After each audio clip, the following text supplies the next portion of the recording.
This is 5 Live Sport. Tuffers and Vaughan's Cricket Show. Welcome to the Tuffers and Vaughan podcast with me, Michael Vaughan, alongside Phil Tufnell, and this week we're joined by Ebony Rainford-Brent. It's been an absolutely brilliant first test between England and India in Chennai, definitely worth setting the alarm for. Ebony, India's last 34 tests at home, they had won 28 of them, but they were totally outplayed. Completely outplayed. Look, we have to say that is one of England's greatest wins away from home. For them to go to the subcontinent and beat Kohli's team in that fashion, up there with some of the best. It was a fantastic final day performance in the field, especially the spinner Jack Leach, Tuffers. Yeah, well, you just get exactly what it says on the tin with Jack, an honest, wholehearted performer, and he showed a lot of character today. He bowled absolutely brilliantly. I'm delighted for him. Plenty of reaction to that brilliant test in India coming up. Plus, we'll be hearing about an incredible debut for one 28-year-old from the West Indies. Tuffers and Vaughan's Cricket Show On 5 Live.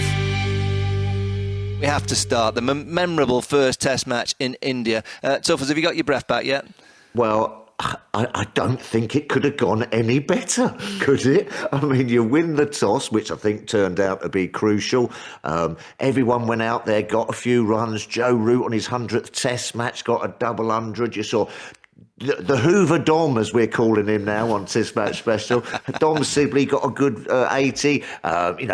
Ben Stokes came back and looked $1 million. And then, in the second innings, everyone's got wickets. It just was the Test match that Joe Root would have been dreaming of for the first Test match in India. Everyone's contributed. Everyone's stuck their hand up. A fantastic performance. I loved every single minute of it. Bring on Saturday. That's what I say. You sound very excited, Phil. Ebony, Yeah, was it way beyond what you expected? Yeah, so look, let's be honest. I mean, I know there was talk of, are they going to get completely panned 4-0? Or India going to completely dominate at home, as we know their record?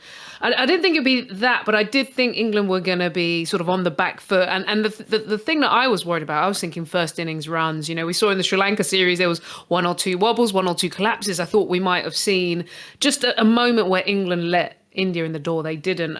Look, I think everything has gone to plan. I think Joe Root's captaincy is standing up, and something he's equaled you now with a record. I don't know how you reflect on his captaincy, but I thought not only has he done it in an emphatic manner, he's now hit that record of 26 England wins, which is equal, right? You guys have equaled the top. Wait, we'll be talking about that later on, Ebony. He's got the 26 Test match win. I don't think he's had any better. Now, we like to obviously have opinions on the cricket. I've given them a 10 out of 10 performance. Oh. Do you agree with that? Starting with you, Phil. Well, I don't know whether you can ever be a 10, can you? Sure. I don't know whether you can ever be a 10. There was the odd little couple of things. I don't quite know what they were doing setting the declaration, but I mean, that's proved, neither here nor there, because they went out and bowled them out with time to spare. But I'm going to give them then?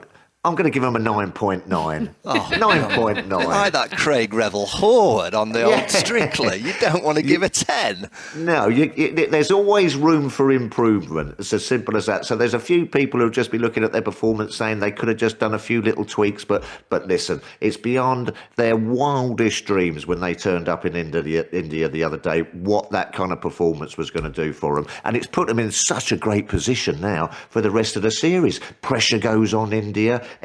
What they're going to do? Are they going to start thinking about, changing their side a little bit? It's just a fantastic way to start a really pressurised series, and I think everyone's now got themselves into this series, whether it be with bat or ball. Ebony, 10. No, I don't think you can ever give. Not quite. But I'm still in the 9.5 categories. I think the few things. I did think the declaration, it worked out. The pitch deteriorated, but I think that was a question for me of whether they could have declared a fraction earlier. But also Dom Bess, great spinner. I think he's got a lot of potential. I thought he did all right in the first innings.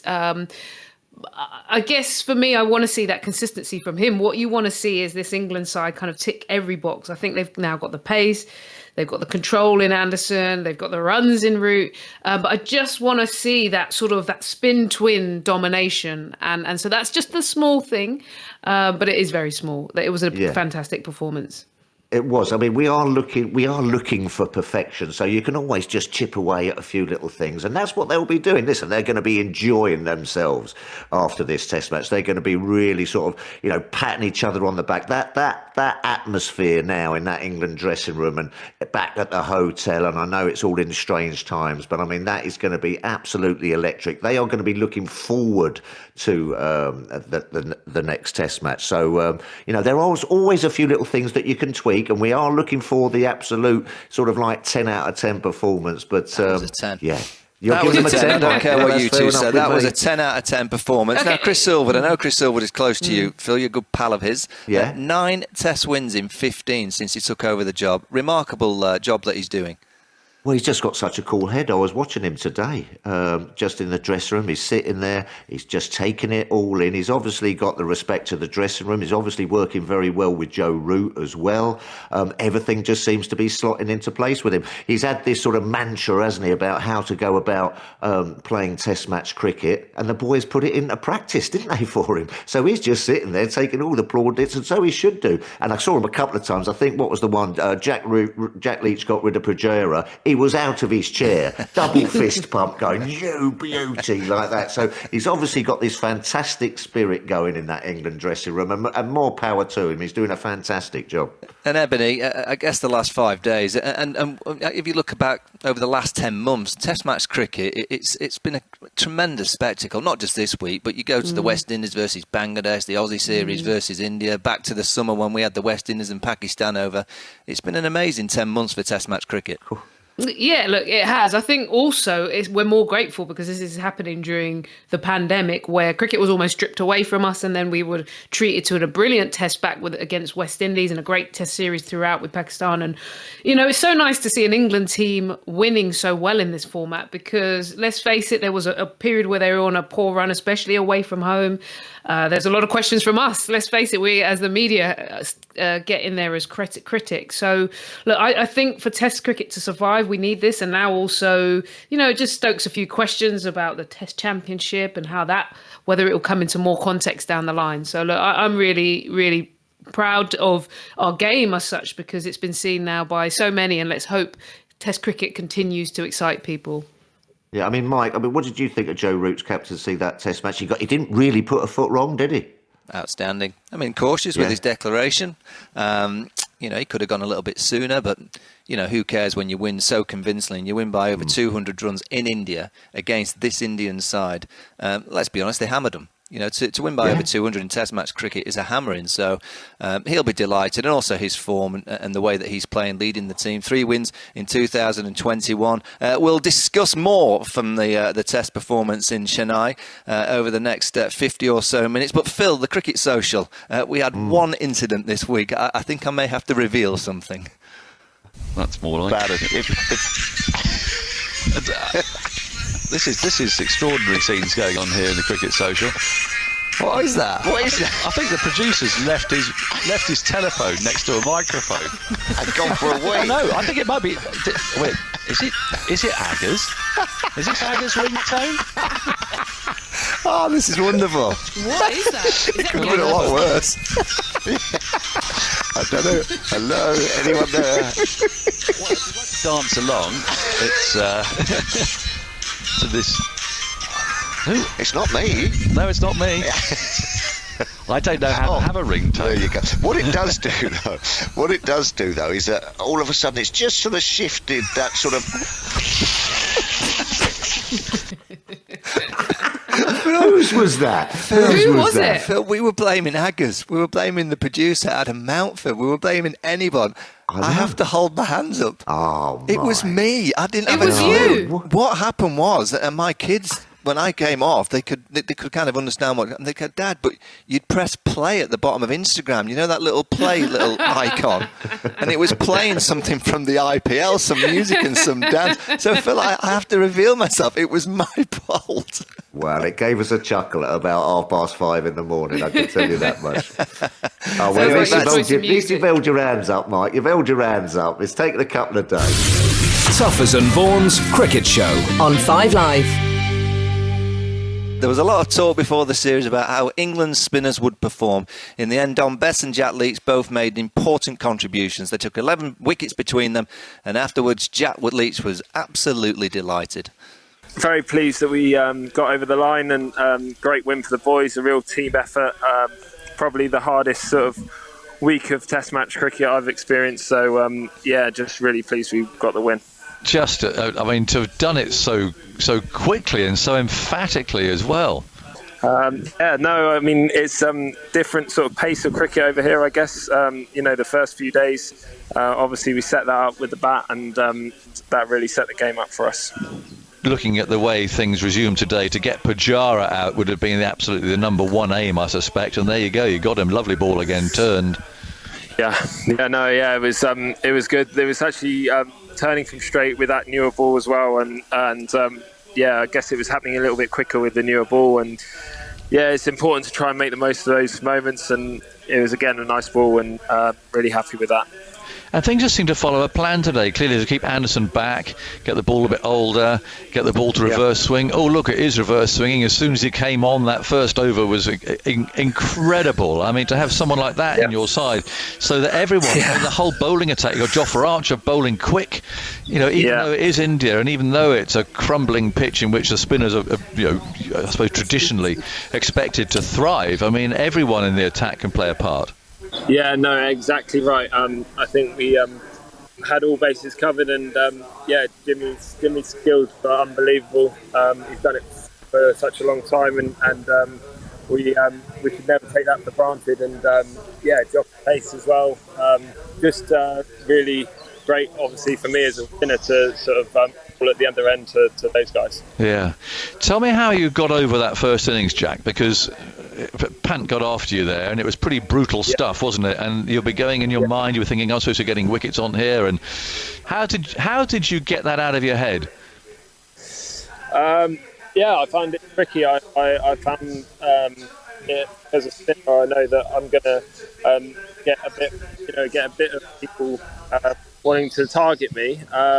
But sometimes your best ball could go out the park, or it could be a wicket. So you have to take the rough with the smooth, I guess. And but I can't say that I enjoyed it, and I did have a low evening on the third day. But I've experienced that before, knowing that the next day can be very different. So you have to keep going, and the boys really helped me with that, and I'm very thankful for them.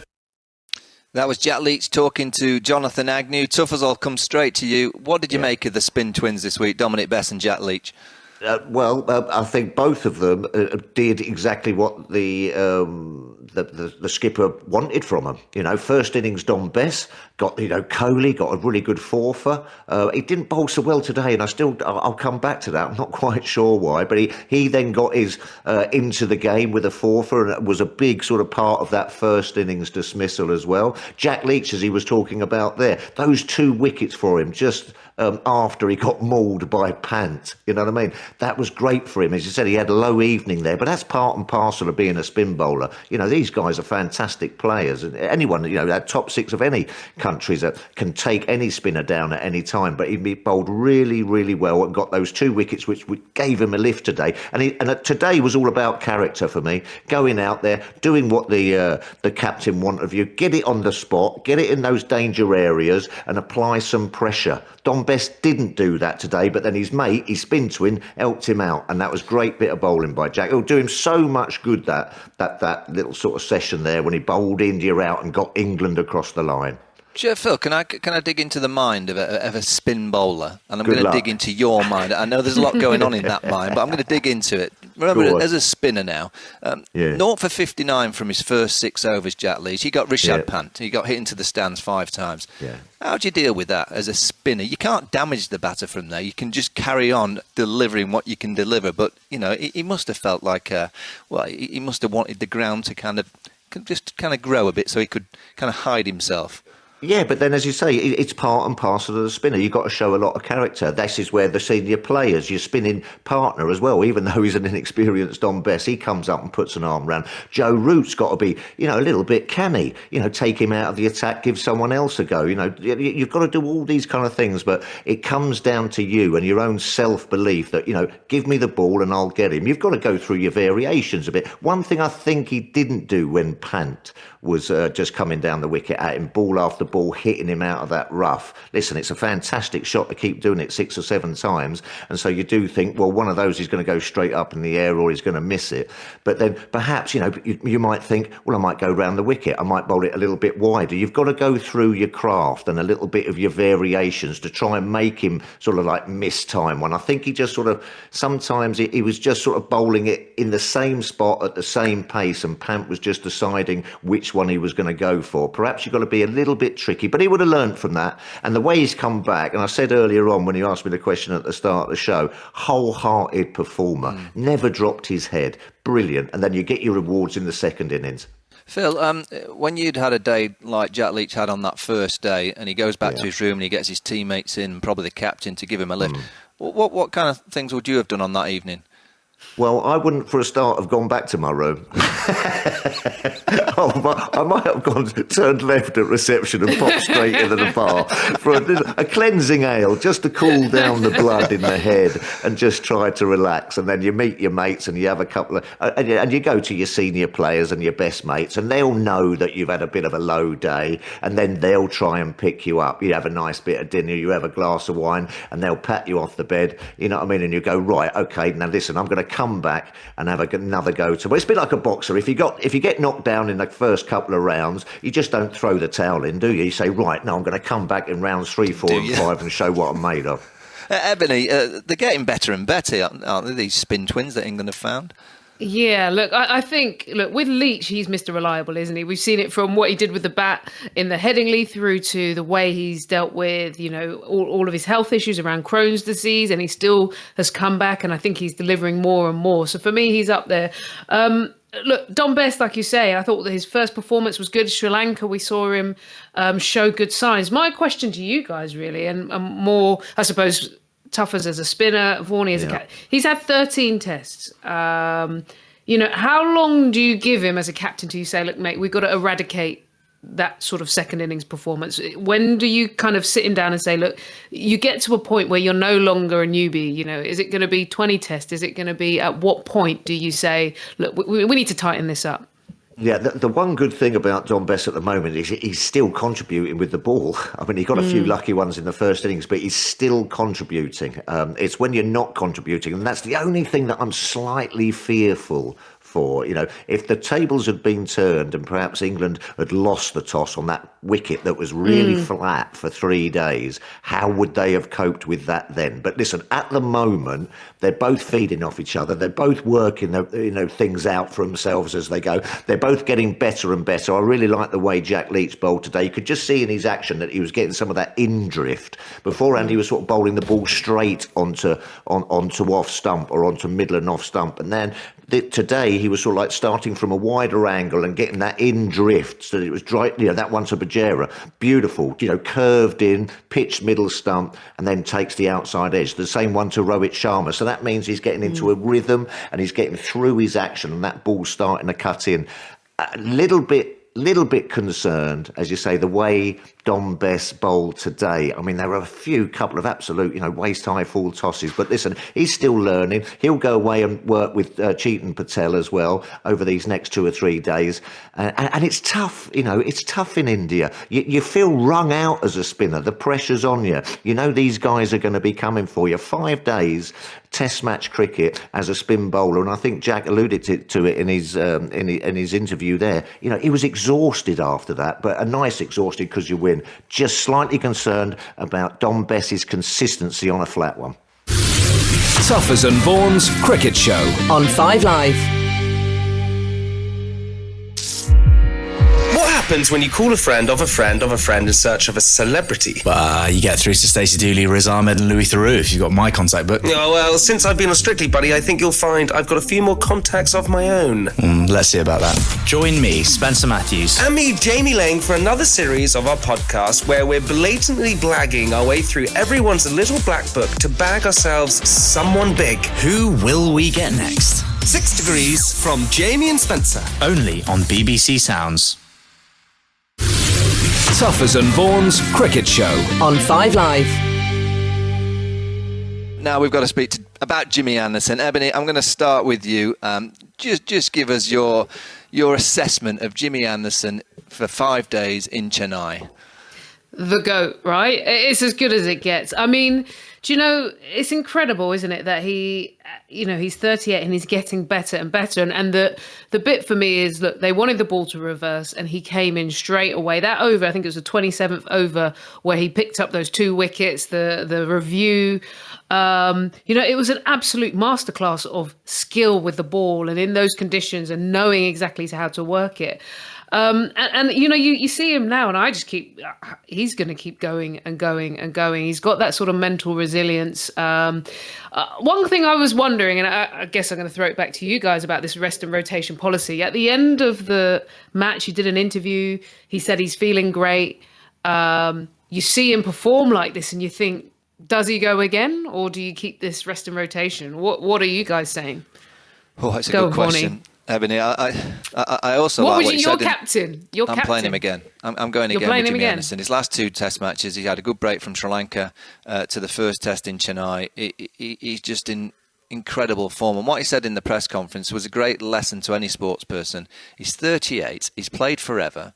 He's got all the records. He doesn't need any more. And he said, I can still improve. Why can't you get any better? I mean, I watch him and think, how could he get better? But if you've got that mindset as a 38-year-old that you're still thriving to try and, even if it's just 1% improvement, it's a great place to be. And England know that they've got someone. If he plays in the second test match, you know what he's going to deliver. And it might be that England get a little bit unfortunate and lose the toss, and it'll be a lot harder for the England team. But if England win the toss and do a similar thing, and they might not have to bat as well in the first innings, I'd want Jimmy Anderson bowling those reverse swinging deliveries. I know Stuart Broad will deliver. You know exactly what you're going to get from Stuart. But with the way that Jimmy's going, when you 1-0 up in the series, I'd just be so tempted, Tuffers, to go again with Jimmy Anderson. I think he's got a little bit of the wool over some of these Indian players' eyes, No, I agree with you, and he was getting that little bit of bounce, and there was a lovely little patch, wasn't there, that he just kept hitting round about that off stump. It was about the size of a hamburger, wasn't it? And the odd one just kept keeping low. It was a Big Mac, perhaps it was, or a double-decker or something. But and if you want someone just to keep running up and hitting that patch with a little bit reverse swing and just threatening the pad and tailing the ball back in, I mean, you're not going to get anyone better than it. I think you go, Ebony, to James Anderson, don't you? You go to James Anderson as the captain and go, listen, it's completely up to you now, mate. Listen, you got 600 plus wickets. You're in the team whenever you want. Do you want to go again? It's completely up to you what you want to do. Yeah, the only thing I'm thinking, I know it's a long summer, but I'm thinking Ashes ahead, and I'm thinking, look, we know you deliver. You've got Stuart Broad. If they rotate those guys, they can arrive at the Ashes fully fresh and good to go. Forget right? Ashes for me. Forget Ashes for me, Ebony. At the moment, we're in India. India to win in India is an amazing effort. You know what I mean? You're not going to have too many chances at that. So I'm almost tempted to just go, listen, we'll cross the Ashes bridge when it comes to it, I think. And would you on that? I mean, we'll get back to Jimmy Anderson, but just on that. Would you like to be the England selectors and team be a bit more flexible with Jos Buttler? England are 1-0 up in the series in India. He kept beautifully today. He's a fear for the Indian side with the way that he bats. You can tell that they fear him. Surely you'd want to play the second test on the same ground, which it's going to be in a few days' time. With the same team. And then say to Jos Buttler, look, the one-day series and the T20 series, you're going to miss those because, let's be honest, Jos Buttler could get out of his bed, any side of it, at any time. He can play one-day cricket, T20 cricket. But to be a part of a team and a togetherness to win in India, I just find it absolutely staggering that he's going home. I haven't seen the team go 1-0 up. Yeah, I mean, I make a dead right, Mike. I mean, not only did he keep brilliantly today against the spin bowlers, balls were turning and getting big deflections. He covered everything. He was catching everything that was on offer. But then also, I make you right. I think that the Indian sides fear Joss Buttler from the IPL. They've seen what he can do in IPL. You know, okay, listen, folks, fantastic glove man and a very fine player in his own right. But when you start, if you want to win a series in India, you've got to have some names which then can put the opposition on the back foot. And Joss Buttler is one of those fellas. I'd be begging him to stay. You get on your plane, Phil. We were talking about getting on the plane about some of the fields. Get on your plane and go and tell Ed Smith, the chairman of selectors, Joss is not going home. That's what you need to do, Phil. I'd handcuff him to his bed. Yeah, just keep him there. Lock him up. Tuffers and Vaughan's Cricket Show on 5 Live. The only worry and the only concern England will be thinking about is that pink ball third test where they might need Broad and Anderson. They might go for them both. So that's the only kind of debate, but I'd be tempted to go again.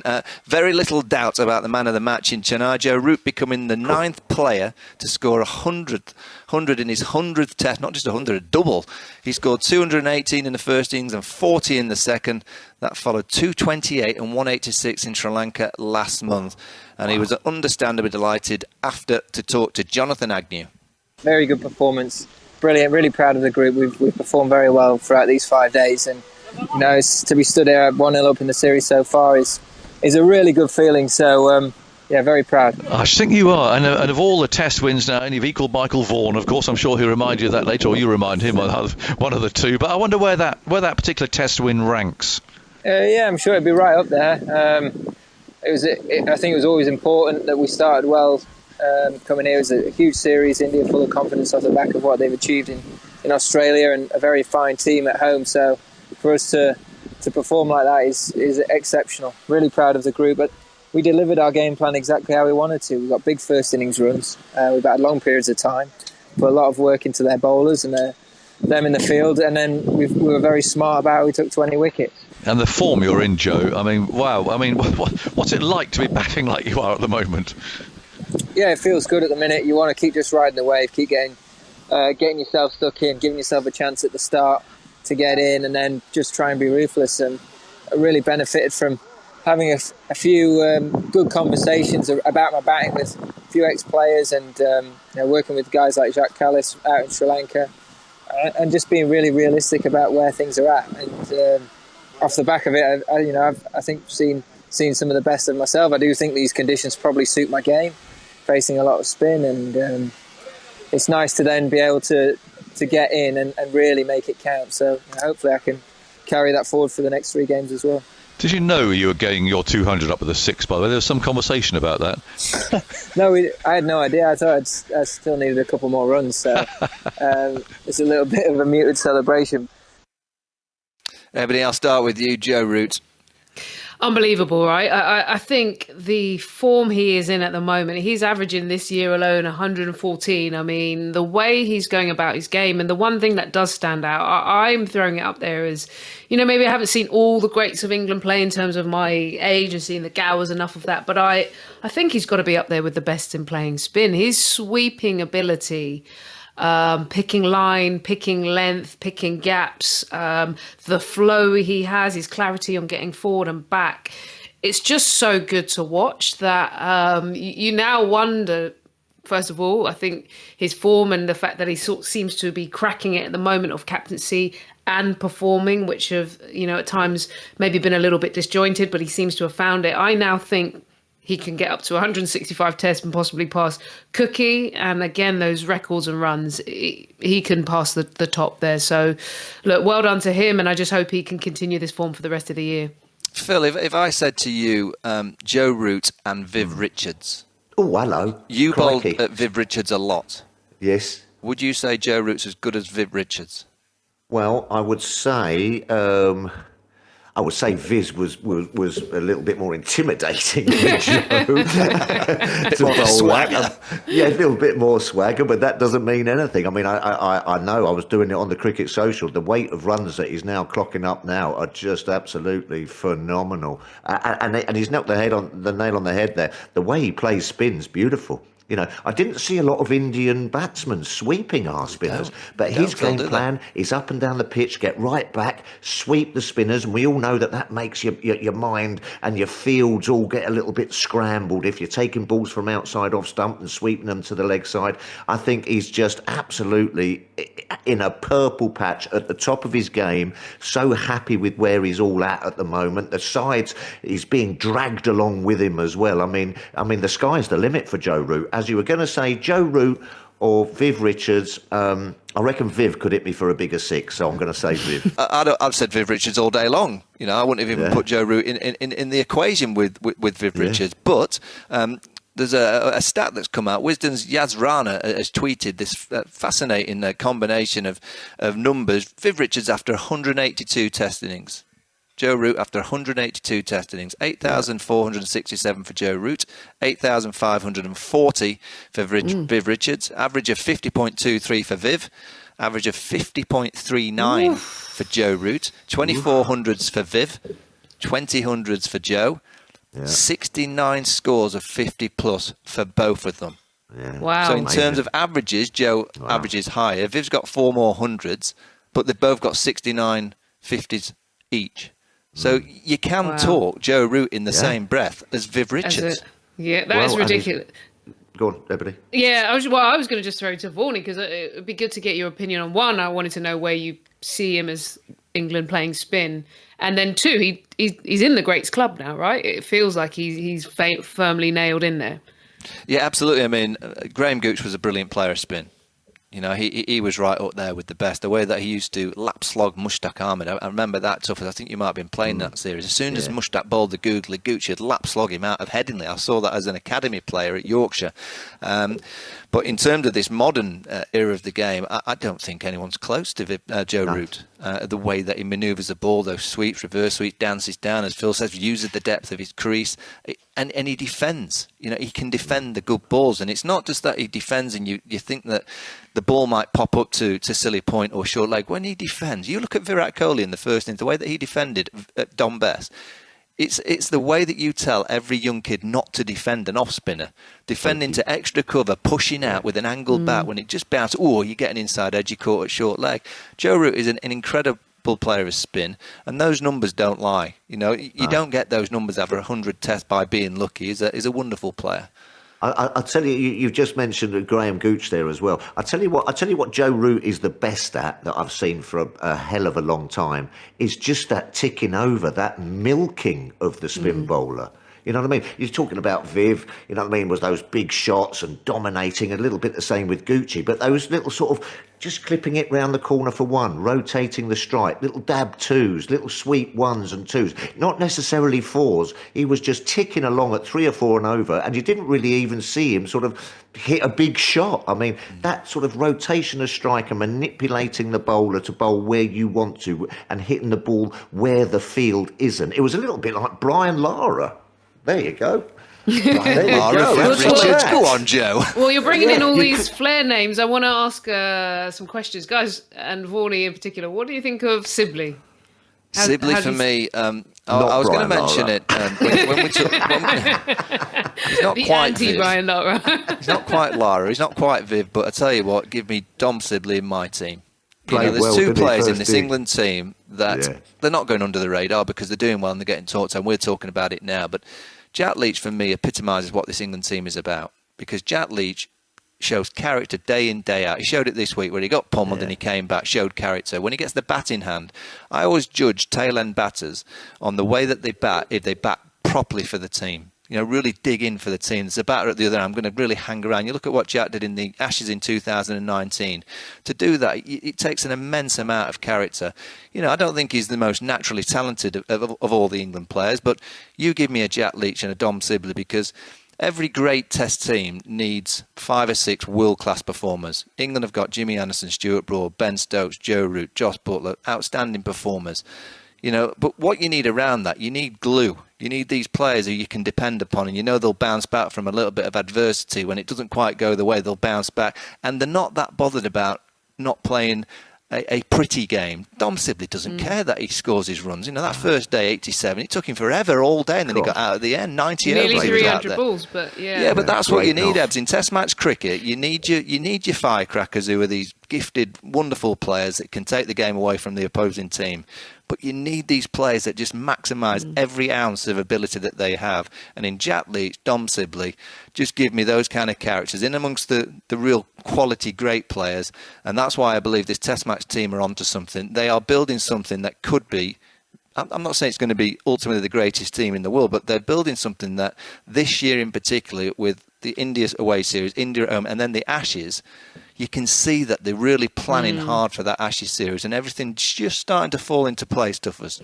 Yeah, no, that first innings from Dom Sibley, as you say, what is he, 87 or something like that, that really set the tone for the whole Test match. That's the kind of knock. As a bowler, sitting in there with my feet up, I want to see that going on and on and on. It's about wearing teams down. So, sometimes you can keep these flashy little knocks from these guys for 30 and 40. 300 balls he chewed up. That's miles in the legs. That's getting your head down. That's the opposition's head dropping on the floor. They keep seeing the Hoover Dog Bowler's dream, walking Phil, out. Bowler's dream. You'd be sat in that dressing room with a cup of tea, having I'll be making his tea. round the back and going, stay out there, Dom, stay out there. Yeah, I'd be running his tea out for him. I'd be turning his bath on. You know what I mean? He's the kind of guy. Would you be putting a bubble bath in there as well, and the candles? Afterwards. I don't think they have baths in Chennai, Phil. But listen, he's just that kind of guy. He's got that lovely, friendly face as well. And it's also, listen, he's no mug with the bat either. He's obviously learned, hasn't he? He's learning. He looks like a quick learner, and you've got to be as an opening batsman. He's obviously worked out that there's a little flaw in his game against the spin bowlers, and he's obviously put that into practice, and you could see it in the way he was going about his method. He's got better and better and better. India, Ebbs, I mean, when you think about the series winning Australia, they were so confident. I know it was a different team. It was the second team that won in the Gabba to clinch that series. They came to Chennai with pretty much their full team apart from Axar Patel. Jadeja missing out. We know that he's gone for the series. Axar Patel misses out in the morning of the game. They play Shahbaz Nadeem, the left-arm net bowler. A lot of questions on Virat Kohli. He's lost his last 4 Test matches as Test captain, and Ajinkya Rahane took over in Australia and won. Pressure building on Virat Kohli. I think there is, and I think also he like you say, he missed a couple of tests as well with the birth of his child. So you've got that period where he actually missed out on being part of that series where they had an incredible win, and then comes back and loses heavily. I think especially the pressure that India put on these players, he will be feeling that. One thing I would say though, I did think this second innings he played pretty nicely. I would not write this India side off, especially with what we just came off the back of. You just wouldn't write them off. And I wonder, with the sort of character and fight he is, whether this will stir him up to come back with another plan. He almost would be up at night thinking through. Also, Ashwin, 9 wickets in the match, and I just think he could be a threat.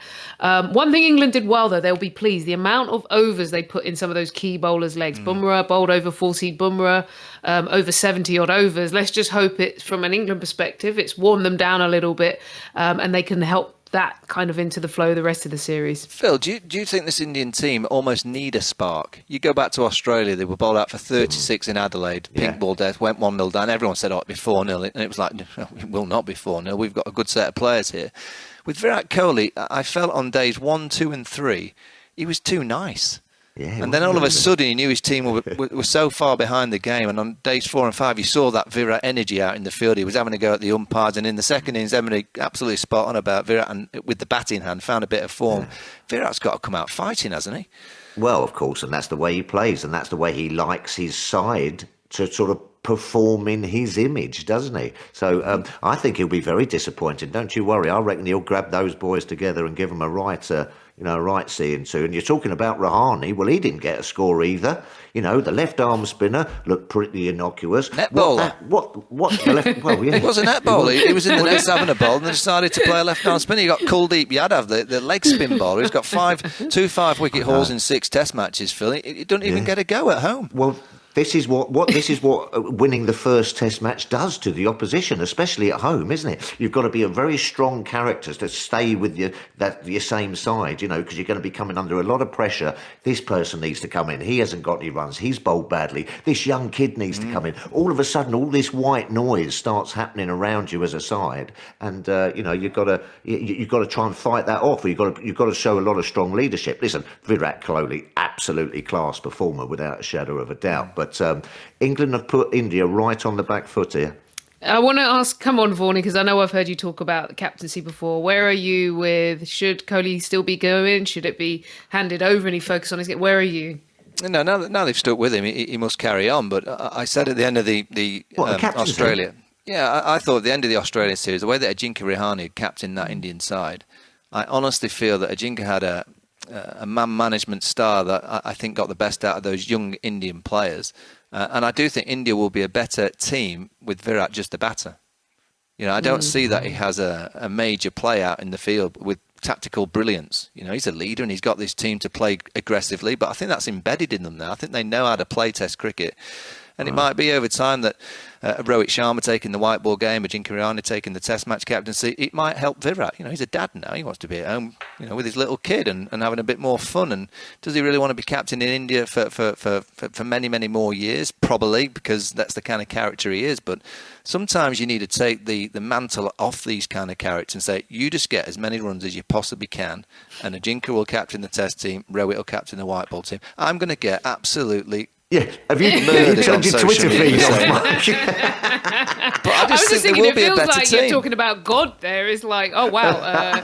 It's well, a he is move. God in India. He is God in India. That's what I mean. So, I don't know. That's a tough call. But it's put a cat amongst the pigeons, hasn't it? This Test match winners put a cat amongst the pigeons. India, I think, were just thinking that everything was going to be a little bit rosy and dandy. But now, all of a sudden, there's going to be a little bit more pressure just heaping on them. It's going to be fascinating to see how they react. Tuffers and Vaughan's Cricket Show on 5 Live. The most remarkable win of the last week belongs to the West Indies, who pulled off a stunning run chase of 395 to win in Bangladesh. Most remarkable was a 210 not out score by Kyle Myers on his West Indies debut. And he was speaking to Isabel Westbury about how Hurricane Maria in 2017 helped him prepare for the big stage.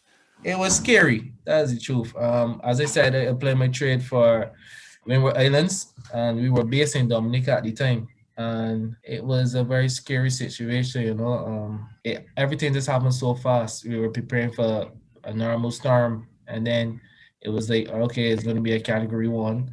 So then me and my roommate, because I had a roommate, we went to do a couple shopping to buy a couple stuff just in case. And then quick like that, it was just Category 5. And then everything happened so fast, It was a bit scary, we stayed calm. I always remember my granny telling me anything happen like that, you pack your passport, you put up your stuff that you really need, and you keep them close. And we did that, and we just stuck at it to the end. And as cool as we could be, we just tried our best to stay calm, the situation, and then everything just worked out. The Coast Guard from Barbados, they contacted me as soon as the communications came back up, and then they got the next boat out. So, I had to be cool, but still, it was scary. Do you think that really helped you prepare for the situation you found yourself in at Chittagong? Of course. I believe that life is cricket. So everything you do in life, it shows in your cricket. So, it made me stronger. It made me a better character. It made me a better person. So I often feel that experiences do really help. Well, I'm delighted to able to say Fazir Mohammed, one of our favourites from Test Match Special, joins us. Faz, how are you? Not too bad at all. How are you guys? We're very fine. England have won. The West Indies have won. It can't get any better. Probably not. Now, come on, tell us about this 28-year-old, an incredible innings, 210 not out on debut. Yeah, well, no one would have seen this coming. I mean, averaging just 28 in first class cricket before this innings, even though he had a really good first class season in 2020 with an average of just over 50. But again, chasing 395, it never seemed on, even though you would expect that Bangladesh would not be as potent as your more formidable teams in world cricket. They're still very, very difficult to beat. And nowadays, fairly recently, in fact, on home ground. And for the West Indies to pull it off with Kyle Mayers 210 not out. Let's not forget Nkrumah Bonner as well, also in his first test match, getting 86 in that chase. And it really was something out of the storybooks, because I don't think anyone, even the most optimistic, the most diehard West Indian fan, would have given the team a realistic chance on that last day. Fazzy, it's Ebony here. How are you doing? I was just, we've watched a bit of West Indies cricket together. I've seen you have your hands on your head at times in frustration when it comes to sometimes putting runs on the ball. My question is, West Indies for a little while now have been looking for a little bit of stability in the batting lineup. Obviously, this is a one-off performance, but did he show you signs that he could help shore up that middle order long term? Well, that's the thing, Ebony. Remember Headingley 2017 with Shea Hope? Look at where Shea Hope is now. He's not even in the team, didn't make it to New Zealand, opted out because of COVID-19 this time around. And that's where the concern always will be. After such a fantastic performance at Headingley, and so much was being said about Shea Hope, him being the future of West Indies batting, the new rising star, it just hasn't happened, at least so far. He's been good in the one-dayers, but really poor in the test matches. In Kyle Mayers, you hope for something different. You hope for something different in Nkrumah Bonner, in Joshua De Silva, the wicketkeeper batsman, and so many other new players who have gotten their opportunity once again. But there's always that nagging fear at the back of your mind. And it's not about just being pessimistic, or as Agus told me a couple of days ago, about only seeing the glass half full because we West Indians have been beaten for so long. It's a reality. And that you want to be optimistic. You want to see Kyle Mayers kick on from here. But you just have to wait and see, because you never know what could happen with West Indies cricketers. Faz, Tuffers here, mate. What would you say are his strengths? I mean, what sort of sticks out? Tell us a little bit about that knock. I mean, a double 100. He must have a great sort of powers of concentration, mustn't he? Powers of concentration, yes, Kat, but also very positive. Someone who believes in his own ability. He got 40 in the first innings. He got 40 in the 3-day warm-up match as well. But and in those innings, you saw someone who was willing to go at the bowling, not allow the bowlers to settle down. He had his luck. If the Bangladeshis had used their reviews properly, both batsmen, Kyle Mayers and Nkrumah Bonner, would have been dismissed before lunch on that final day, and it could have all been over very, very differently. He had a few edges here and there, a few half chances, but that's what you're going to get on a last day on any pitch, in any circumstance, chasing 395. I think what he has, to his credit, is tremendous self-confidence, a tremendous belief in his own ability. And I think more than anything else, when you've got a team like Bangladesh who are still very much unsure about themselves, and if they recognize things aren't going their own way, they can suddenly start to lose the plot. And he really capitalized on that. More than anything else, I think what he has is confidence and self-belief, and he has to work out, obviously, on some elements of his technique, and we'll have to see how he goes from here.